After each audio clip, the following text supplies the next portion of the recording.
Muy buen día para todos, yo soy el profe José y vamos a iniciar con la clase del día de hoy. Para hoy tenemos la continuación de el enigma sobre la división entre cero. Pero primero que todo vamos a realizarnos la siguiente pregunta.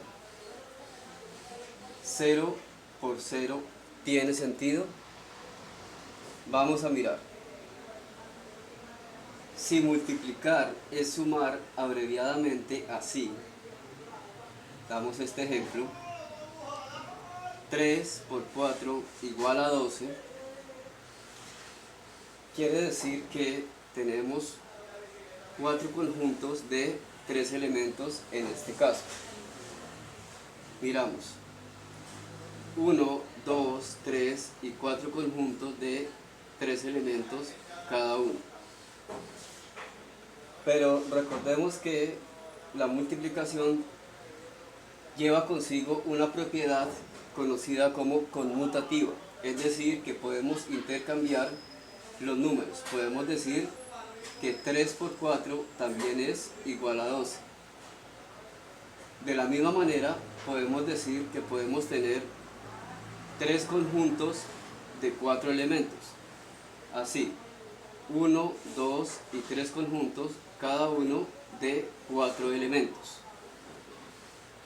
Por consiguiente, y siguiendo esta idea, vamos a ir a lo siguiente. Actualmente, o mejor dicho, esto se ha definido de la siguiente manera. 0 por 0 nos da 0, y ese resultado lo vemos incluso en las calculadoras, ¿sí? 0 por 0 nos da 0. Pero ahora llevémoslo así a un análisis como el que tenemos acá. Si tenemos 0 conjuntos de 0 elementos, eso no tiene ningún sentido. Aquí no hay conjunto ni hay elementos, ¿sí? Pero lo que hace que esto no tenga sentido o que no tenga validez es el hecho de que no hayan conjuntos, de que haya 0 conjuntos. Sin embargo, nos dicen que 0 por 0 es igual a 0. Bueno, hasta ahí un poco claros. Decimos un poco claros, ya decimos por qué. Ahora nos metemos con el tema en sí. Tenemos esta división muy rigurosa, conocida como indeterminación, que es la división entre 0, pero más específicamente 0 entre 0. Ahora, la pregunta es, si nos hacen creer o nos dan a conocer que 0 por 0 es 0, ¿por qué no pensar que 0 dividido entre 0 es 0? ¿Sí? Tendría alguna validez. ¿Por qué? Porque si la lógica de la división es buscar un número al que le llamamos cociente, que al multiplicarlo por el divisor nos dé el dividendo, ese número con relación a lo que estamos diciendo sería el 0, porque si 0 por 0 da 0, entonces 0 como cociente por 0 como divisor nos daría 0 como dividendo y tendría sentido. Entonces, ¿a qué vamos acá? Si esto no tuviera sentido, 0 entre 0, tampoco tendría sentido entonces esto, 0 por 0. Sin embargo, manejamos ese sentido de esa multiplicación, 0 por 0 igual a 0. Entonces yo quiero dejarles, mejor dicho, que ustedes mismos interpreten esas dos opciones. O esto no existe, y si esto no existe, esto tampoco existiría. O bien, si esto existe, esto también existiría, porque tienen relación ambas cosas, ¿sí?